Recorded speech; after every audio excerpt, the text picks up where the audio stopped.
جب امام مہدی کا ظہور ہوگا تو سب سے پہلے امام فرمائیں گے جو آدم کو دیکھنا چاہتا ہے وہ مجھے دیکھے، جو نوح کو سننا چاہتا ہے وہ مجھے سنے، جو موسیٰ سے ملنا چاہتا ہے وہ مجھ سے مل لے، جو ابراہیم کو پانا چاہتا ہے وہ مجھے پالے۔ اے لوگو، اگر میرے جد محمد مصطفیٰ صلی اللہ علیہ وآلہ وسلم کی زیارت کرنا چاہتے ہو تو میری زیارت کر لو۔ لوگ کہیں گے کیا ثبوت ہے کہ آپ امام مہدی ہیں؟ تو بس یوں امام مہدی علیہ السلام ثبوت پیش کریں گے۔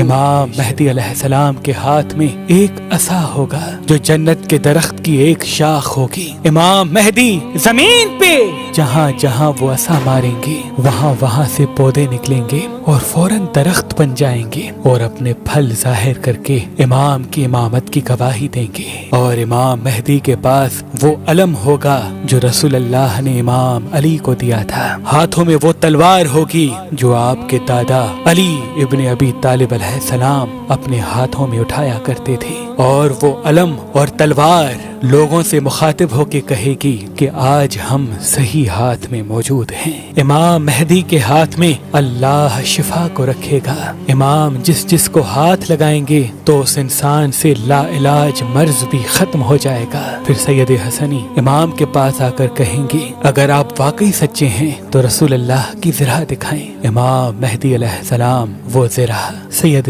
حسنی کو دیں گے اور کہیں گے اس کو آپ پہنے۔ وہ لرز اٹھیں گے۔ امام کے بار بار اصرار پر جب وہ پہننے کی کوشش کریں گے تو ان کے جسم پر وہ زرہ پوری نہیں اترے گی۔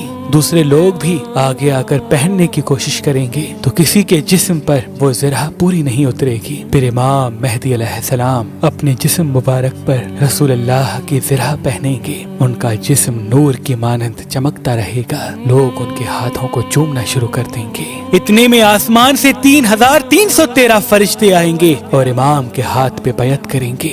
وہ فرشتے وہ ہوں گے جنہوں نے اللہ کے نبی نوح علیہ السلام کی کشتی کو سنبھالا تھا، حضرت ابراہیم علیہ السلام کی آگ کو ٹھنڈا کیا تھا، حضرت موسیٰ علیہ السلام کی قوم کو دریائے نیل سے پار کروایا تھا۔ پھر اللہ کے نبی حضرت عیسیٰ علیہ السلام امام مہدی علیہ السلام کی گواہی دیں گے کہ یہ آخری حجت ہے، اور پھر آسمان سے 4000 فرشتے اور اتریں گے اور پوری دنیا میں یہ پیغام سب کو سنائی دے گا کہ آؤ امام مہدی کا ظہور ہو گیا۔ لوگ یہ سوچیں گے کہ امام کے پاس جائیں، اپنے کھانے پینے کا سامان بھی لے کے جائیں، تو ساتھ ساتھ فضا میں یہ آواز بلند ہوگی کہ اپنے ساتھ کھانے پینے کا سامان نہ لانا، کیونکہ امام مہدی کے پاس حضرت موسیٰ علیہ السلام کا وہ پتھر موجود ہے۔ جب وہ پتھر زمین پہ گرتا ہے تو ان سے 12 نہریں نکلتی ہیں، جو ان سے پانی پیتا ہے نہ ان کو بھوک لگتی ہے نہ پیاس۔ اس دنیا میں اللہ نے علم کے 27 حروف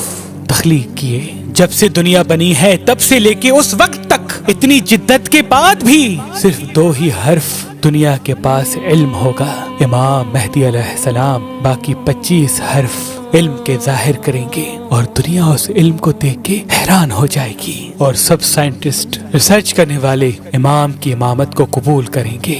امام مہدی کا ظہور اللہ کے گھر سے ہوگا، اور امام مہدی علیہ السلام پہلا خطبہ خانہ کعبہ سے دیں گے۔ پھر آپ روضہ رسول کی طرف رخصت ہوں گے اور وہاں سے کوفہ کی طرف روانہ ہوں گے۔ آپ کی حکومت تقریباً 309 سال تک زمین پہ قائم ہوگی، اور یوں اس زمین سے غریب اور امیر کا فرق ختم ہو جائے گا۔ لوگ ایک دوسرے کا دل کبھی نہیں توڑیں گے، کوئی بھی کسی پہ ظلم نہیں کرے گا، ہر کوئی ایک دوسرے کا احساس کرنے لگے گا، محبت امن کے ساتھ ہر انسان زندگی بسر کرے گا، اور یوں یہ دنیا جنت کا عکس بن جائے گی۔